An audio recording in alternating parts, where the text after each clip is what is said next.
Byron Buxton has actually played 61 games this year. Can he stay healthy? And we have other names like Jordan Westburg, Wilson Contreras, and more that you need to either trade for or away on today's action-packed episode of Locked On Fantasy Baseball.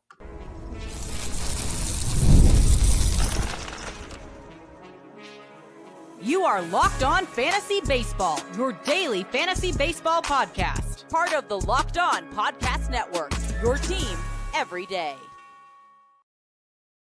Hello, fantasy baseball fanatics, and welcome to the Locked On Fantasy Baseball podcast, brought to you by the Locked On Podcast Network, your team every day. As always, we're your number one source of fantasy baseball knowledge, and thank you for making us your first listen each and every day. I'm your host, Dominic Martino, here as always with my brother, my co-host, my partner in crime, Matthew Ahne.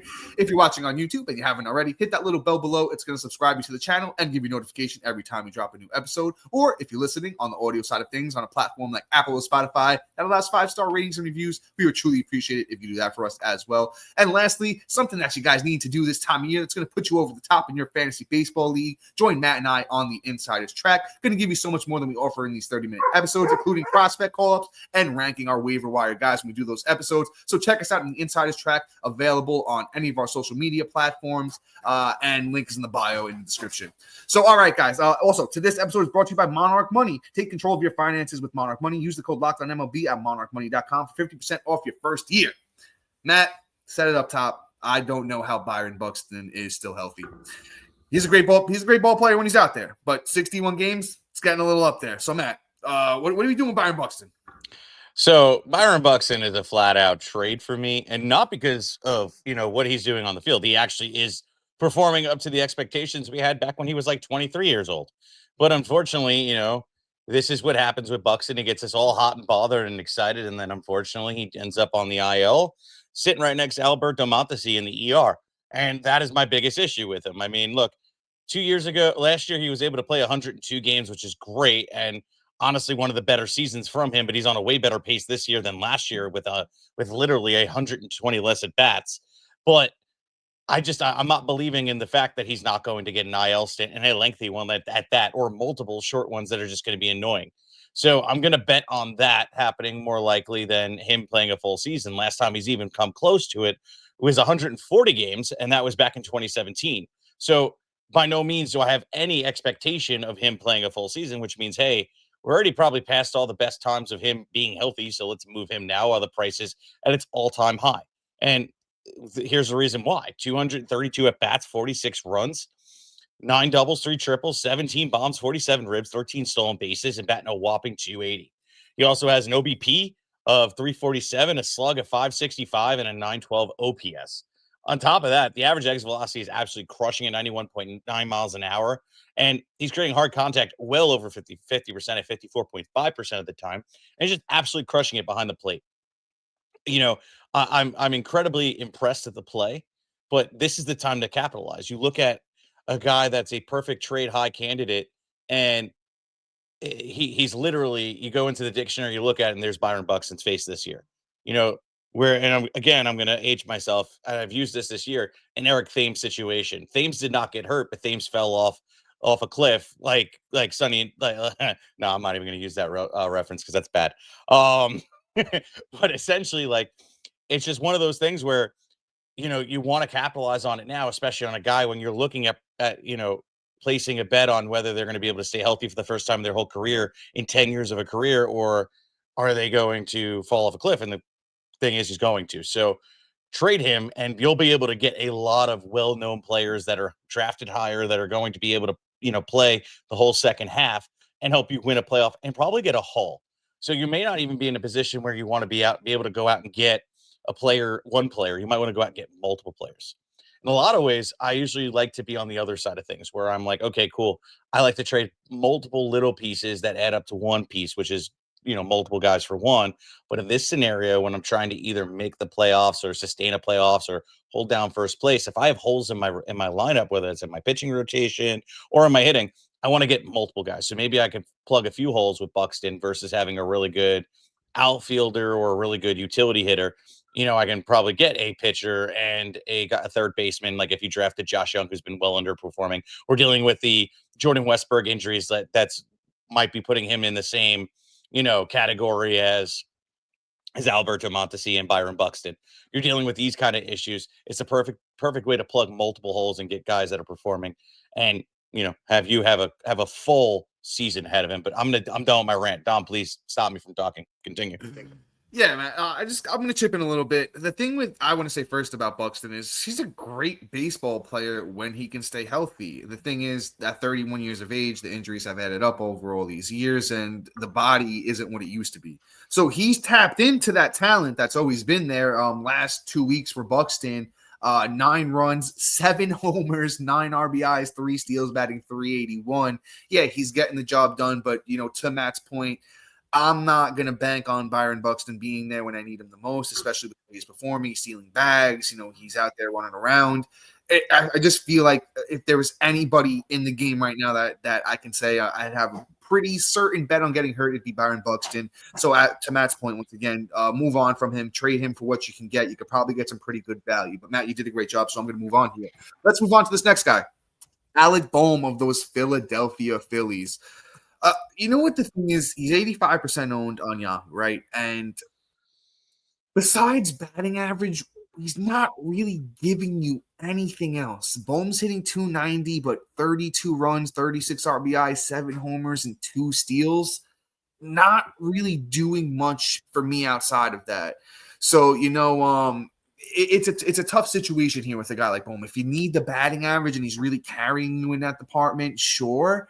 But, I try and move on from him. I'd shop him on the market, see what I can get. Whatever your team needs may vary. So, whatever you need to try and go get. But with a guy like Bohm, while the batting average is still up, I still think he'll maintain a solid batting average. That's kind of what he's been known for throughout his career. I just don't think he's going to add too much else. If he finishes the year with 15 homers, 65 RBIs, same amount of runs and maybe 6 steals, it's very empty batting average for me. So if you're not paying attention to your team and checking your guys and seeing what they're doing on, I want to say at least a weekly basis, you might not realize it's very empty batting average from Bohm. So if you can try and move on from him, I think that's the smart play at the moment, especially in that Phillies lineup. I mean, dude, he's been hitting third, 36 RBIs. I know the Phillies have Harper banged up. They haven't been playing as well as a team. But, man, 75 games, you would think 40, 50 RBIs would be in play. But I don't know, man. Matt, correct me if I'm wrong. Your ear is more to the ground over there with the Phillies. So I don't know. I just think it's a lot of empty batting average. I may be wrong. So here's the deal, right? Like, so they move him around a lot in the hitting rotation, especially when Harper is there. The only time he really gets up into the third, into the top 4 in the lineup is when essentially there's an injury and then it presents himself, or a guy gets a day off. So he is normally in the lower in that, which obviously creates lower upside in terms of counting stats. In addition, you look at it and he's never really been a power guy. That first year that when he got called up was a true tease, and and then it completely just fell off a cliff in terms of that. So you look at what he did last year and he's literally on pace for nearly the same kind of performance. So I'm not really upset at what's going on right now. You kind of know what you're getting. In points leagues, he's a lot more valuable because of the amount of doubles he hit last year and the pace that he's on, and also the fact that how many times he walks to his strikeouts. Those things are all positive signs for points leagues, and those kind of platforms, I'm definitely not trading him. But in a roto head-to-head league, unless I'm in a super deep league like an NL only or a 15-man league, then I'm not moving him. But in the shower leagues, a lot of guys just are trying to plug. And I mean, look, Westburg went down. Young is not performing. Other third baseman, even Eugenio Suarez just went down too.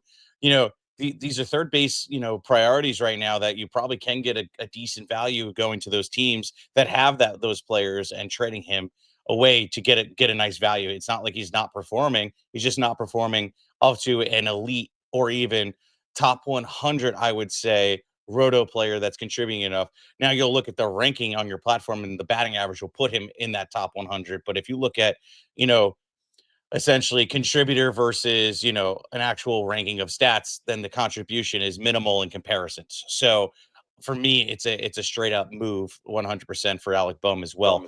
Matt, coming up. I know I just want to say one thing. I know we're running a little bit late on time, but one thing. A guy like Willie Castro, 49% owned on Yahoo, who does, by the way, have second, third, short, and outfield eligibility. 280 batting average. Do I have it sorted by the last 2 weeks? No, on the season. So Willie Castro on the season, 280 batting average, 7 homers, 3 steals, 17 RBIs, 34 run. No, that would be the last 2 weeks. So in 56 games played, I take a guy like Willie Castro over Alec Bohm.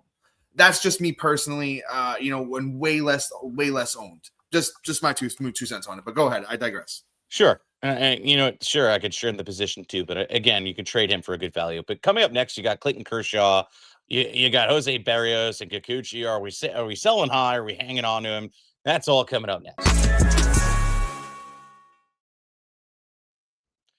All right. Ever check your bank account and wonder where did all my money go? Every weekend, between dining out, online shopping, entertainment, I truly lose track of my money, unfortunately. And I got a house and kids. Really can't be doing that. That's where Monarch Money helped me out. It comes in as your personal CFO, giving you full visibility and control over your finances. Monarch Money isn't just a budgeting app, it's a complete control financial command center, right? You can track all your accounts, investments, spending in one place. You can stop managing money and start building wealth. When I first started using Monarch Money, I realized just how much I spend on food delivery, which hasn't changed. I'm just aware of how much I spend and then hate myself on Monday morning. But the part that I truly like is the managing the money with my partner. It does make it smoother, right? I have a wife that loves Amazon. And hey, can I order this? No, we spend too much money. Well, now I can say, check Monarch Money. And look, you already ordered like 50 things from Amazon over the last month. No, you're not ordering, those pair of leggings this week. So take control of your finances with Monarch Money. Use the code LOCKEDONMLB at monarchmoney.com for 50% off your first year. Again, that's monarchmoney.com/LockedOnMLB for half off your first year. Hey, look, you want a little bit more than what we offer in this 30-minute podcast? I have a way. Become a member of the Insider Track. That is where you get direct access to Dominic. We provide way more content than we offer in this 30-minute podcast. You get awesome insight on the episode, whether you're getting, key highlighted stats that we think you should be honing in on, waiver wire priorities. So you'll get a full-blown ranking of who you should be prioritizing off the waiver wire episode. On top of that, you'll also be able to get prospect notifications. This year has been like Christmas, and you're getting prospects getting called up every single day. You want to be ahead of your leagues. That's why you get in on the Insider Track. And lastly, you'll be able to ask a question to Dom and I and get a response within the first 24 hours. So check it out. Links in the description below. And another benefit, you get free 2 weeks as well. So check us out. Links in the description below. Let's get back into it. And like I said right before the break, we have Clayton Kershaw. He's starting pitcher for the Los Angeles Dodgers, and the dude has been great since returning. Had a couple rough starts, but has been fantastic on the season. 32 innings pitched, 24 strikeouts, a 3.31 ERA, and a ugly whip at a 1.316. But the whip, hey, it is what it is. He's coming back from an injury. Control is one of the last things that come back, but he's been solid in the last things. And plus, his first couple of starts back also was not great for him either, because he had a couple blow-up starts that I think really hurt the numbers as well. But over the last 2 weeks, he has a 0.92 whip with a 1.5 ERA with 9 strikeouts through 12 innings. Now, the strikeouts obviously are down, but they're definitely growing. And I'm excited to see where this journey is going to take us. Now, the reason why he's on this list is if you don't believe in Kershaw staying healthy, which if you look at Kershaw and his history as well, it's in the same lumped in conversation with all the others like Byron Buxton and things like that. But Byron Buxton has never really lived up to the level like Clayton Kershaw does. Clayton Kershaw was a multiple award winner and absolutely incredible pitcher over his long career.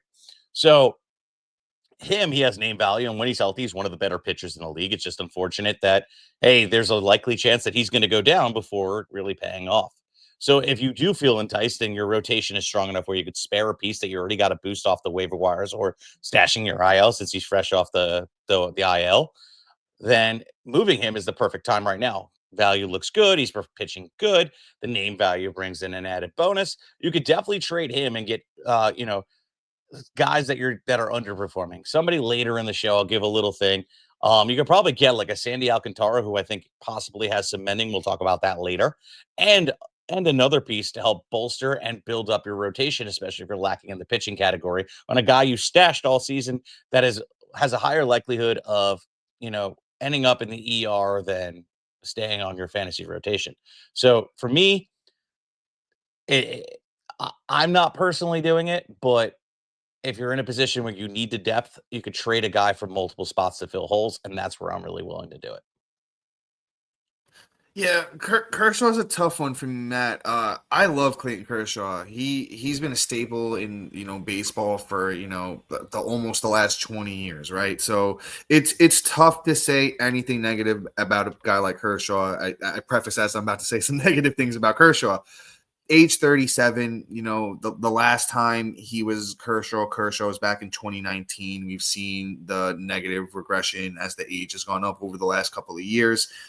And this year, you look at all the underlying stuff. I mean, his four-seam fastball, which is, was arguably one of his best pitches back in the day, down 5 miles an hour from his prime. He used to sit 94, 95. He's down to 89 this year. So if you look over the last couple of years, it's slowly been going down. He's just not the guy. He's not prime Kershaw no more. Same thing with Buxton. Over the years, your body with the injuries, Kershaw has the bad back, and, it's well known at this point.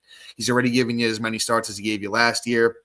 Just a guy I don't think is going to be there down the stretch when you need him. So why not trade him and capitalize on it now while he's performing somewhat decent? Because I still think even if he somehow manages to stay healthy the rest of the way, I just think the age and everything's going to add up, and I don't think he's going to be the guy that we're expecting him to be. High 3 ERA, way under a strikeout per 9. The whip last year was a 1.5. It's a 1.3 this year. I don't have high hopes for it. So I'm looking to move Kershaw for what I can get from him. You might find somebody who, sees the name value, thinks, hey, listen, he's going to be great. I think he'll be okay the rest of the way. I don't expect a lot from him, though. Let's keep things pushing. Let's move on to the next guy. Let's maybe try to work a little quicker. Jose Berrios of the Toronto Blue Jays. Now, this guy, I don't think he's super talented. He's solid, just very, very inconsistent on a start-to-start basis, as, you see through his numbers throughout his career. High 3 ERA guy, way under K per 9. The control varies, kind of with the whip. He's had some decent years, had some bad years. It's a 1.24 this year. Toronto, a solid team, but only 3 wins on the season for Berrios. Just another guy that is getting older, age 31. Don't expect him to ever be elite or progress from, like the guy he's been. I don't think he's going to have a breakout season. If you're in a deep league, yeah, maybe old, but if you're in, a league that's a little shallower, guys looking to move pieces around, hey, you tack Jose Berrios on for the value, and, you might be able to get a nice little return for him. But he's just somebody that it is a talent issue with Berrios. It's not a health issue. It's a guy who I just don't believe in him being super great for the whole season. Like I said, in some of those deeper leagues, the value is a little bit better. Those shallower leagues, though, if he's any trade value in those kinds of leagues, I'd look to move on. Yeah, I mean, look, to add that and throw water on it. Look, he's down 3.5 miles per hour on his fastball, nearly 4 actually, and sorry, actually, I read that wrong. I apologize. He's down a whole mile per hour, 2 miles per hour. I apologize from 2024, and that's also concerning. Another thing is with his inconsistent play, it's just been something that we're just not a fan of. On top of that, his fastball is getting flatter by the day. So, again, my favorite joke over the last week, since we've been talking a lot of flat fastballs, is playing from Ed, and Eddie, and it's starting to just get flat as can be. So with Berrios, it's time to move on and sell high because, quite honestly, I'm just not a fan either, and I don't think he's going to pose much of a threat, going in. So, yeah, it is what it is. But coming up next, we have guys like Jordan Westburg, Wilson Contreras, Bryce Terang. Are we trying to acquire them, or are we flat out just trying to avoid them entirely? Coming up next.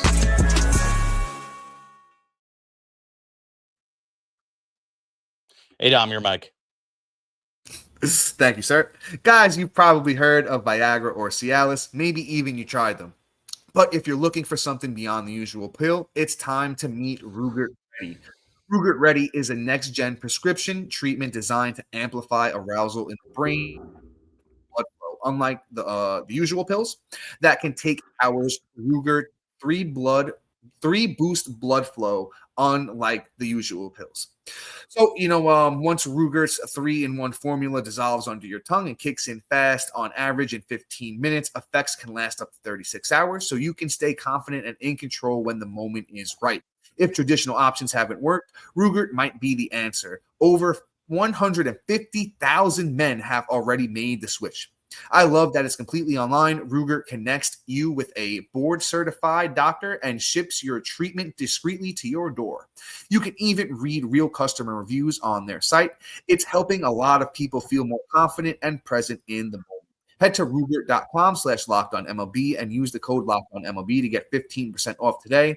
That's RUGIET.com/LockedOnMLB and use that promo code LockedOnMLB for 15% off. Individual results may vary with prescription treatment. Compounded drugs are permitted to be prescribed under federal law, but are not FDA approved and do not undergo FDA safety, effectiveness, or manufacturing review. Please visit the Ruger website for full safety information.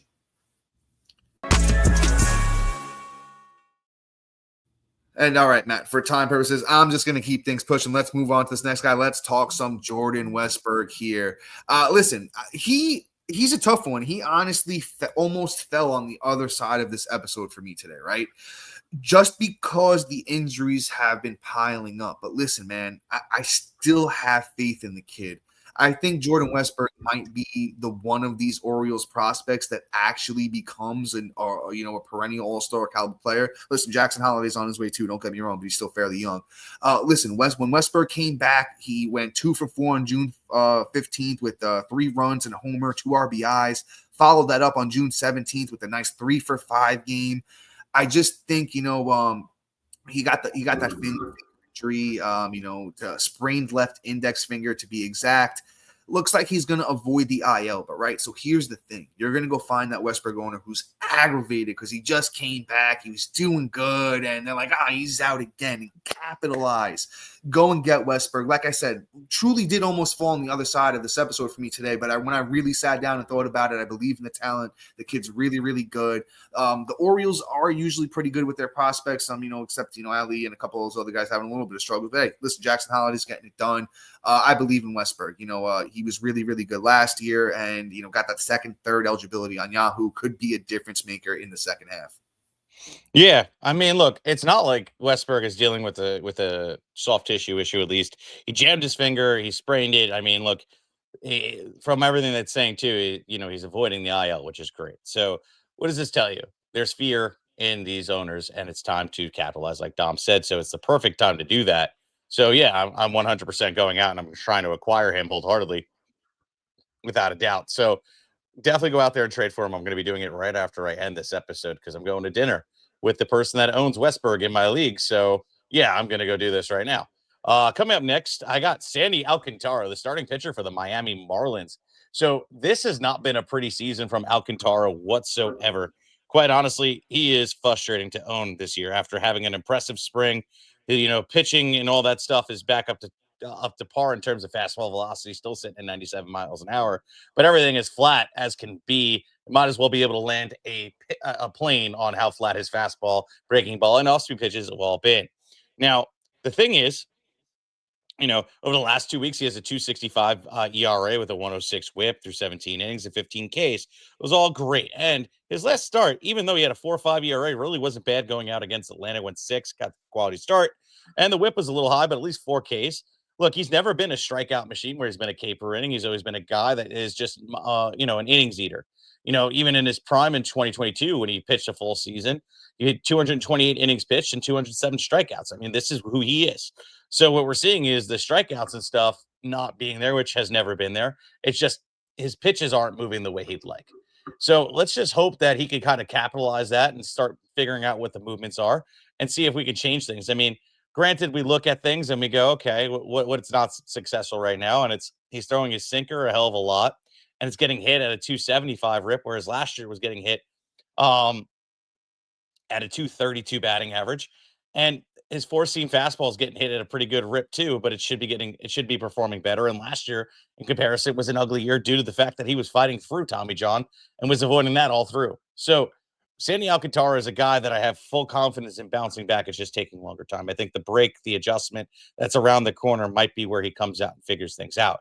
So he's not going to cost much. So I'm going out and I'm trying to acquire him on the cheap, probably get him thrown in in a trade when I'm trading like an Alec Bohm or a Clayton Kershaw, have him as that extra little bonus to the trade, not the centerpiece, but a bonus that I probably could get slipped in cheap because they're frustrated. So I'm trading for Sandy Alcantara, but not a lot. Matt, I agree with you here. I'll tell you this: he's 69% owned on Yahoo. Some of you guys listening, he might be available if you play in a shallower league. He might be out there. Pick him up. I'll say that instant pickup. The thing with Sandy is he was out all last year. Was good in spring, but it's not like when you get out there against the full lineups with all the true MLB guys, all the minor leaguers out of play. Took him a while to get on track. Matt, you said the last 2 weeks. I'll do you one better. Let's talk about June. Let's talk about June for Sandy. 23 innings pitched, 19 strikeouts, a clean 1.00 WHIP, 2.74 ERA. That sounds like a lot more like the Sandy Alcantara that I remember than the Sandy who we've seen so far the season total. Really turning a corner here. I'm pretty sure the Marlins are going to look to move him. I think they need to. I don't see. I know Jeff Passan reported that the Marlins are looking to hold on to him, but I just don't think that makes any sense. He's 29 years old. They could sell a guy like this to a contender for a decent haul. So for us in fantasy baseball, we're looking ahead. You're always trying to be 1-2 steps ahead of, everyone else in your fantasy baseball league when it comes to stuff like this. And this is an easy buy. You might, as Matt said, you might not have to really pay much for him right now because the Sandy Alcantara owner might be pissed off, not be paying attention that he's been really, really good over the last month. So this is probably, I'll tell you guys straight, this is probably my favorite buy of the episode because I think it's going to be an easy buy. Somebody that is going to, has a great track record. Sandy Alcantara does. So there's no reason not to go out and acquire this guy when he's been turning back into himself the last month. And Matt, you read off the underlying stats. A lot of them look pretty similar, if not very close to where they should be. So this guy's an Sandy Alcantara, easy, no-brain buy for me. Let's move on to another starting pitcher. Might not be as easy one here, but it's Bailey Ober of Minnesota Twins. And man, I can't explain it, but Bailey Ober is just so prone to these big blow-up starts, and that's what reminds me a lot of Aaron Nola in his bad years, where he has these great, I'll go out there 3 innings, strike out 7, and then in the 4th inning give up 5 runs and then pitch the rest of the game fantastically. You see a lot of that in Bailey Ober this year. 16 starts, a 4.90 ERA, 86 innings, 69 strikeouts, and a 1.36 WHIP. But before that, the last 3 years prior, Bailey Ober has been pretty solid when you combine the last 3 seasons prior to 2025. It's 68 starts for Ober, a 3.66 ERA, 379 innings, 388 strikeouts, and a 103 WHIP. For a kid that's, 29, don't think he's lost a talent, hasn't had a lot of major injuries. I think it's still there. I still think it's there for Ober. But the thing is proceed with caution is because he is really prone for those big blow-up starts. I'm just kind of hoping at this point he's made 16 starts, which is tied for the league, that those bad starts are out of the way and that he's going to ride to glory in the second half. So, I'm not paying a crazy amount, but I think the Bailey Ober owner is not going to ask you for a crazy amount. So when we're doing episodes like this, we're trying to pinpoint guys that you might not have to pay for a lot, but that are going to come back tenfold and reward you on trading for them. So Bailey Ober fits that category for me. Yeah, I mean, Bailey Ober even last year was inconsistent. And if I remember correctly, which I'm getting up now, his second half was a hell of a lot better than his first half. So, that's the thing. Maybe he's just one of those guys that's like a second half kind of guy. Let me pull it up and confirm what I'm saying. But I'm pretty sure I traded him away last year and I kicked myself in the butt. Oh, so let's see here real quick. So here can we load, please? Thank you. Here we go. First half, second half. So, in the first half last year, he had a 4.14 ERA, and then the second half a 3.78 ERA through 78 innings. Along with 78 innings pitched, he had 85 strikeouts and was just killing it with a sub-1 WHIP. Everything looked a lot better in that second half, and I think some of it was just growing pains and trying to figure out what was wrong in the first half. So Bailey Ober, I think, with what's going on, maybe this is standing true. He's just a second half pitcher, which, hey, I'm kind of okay with that. You look at when you deal with Snell and certain aspects of it too, the dude is more of a second half kind of player. So, you just kind of ride it up. It's the perfect time to go out and acquire him on the cheap with the frustration of him and know that there's probably a second half coming your way that's a lot better.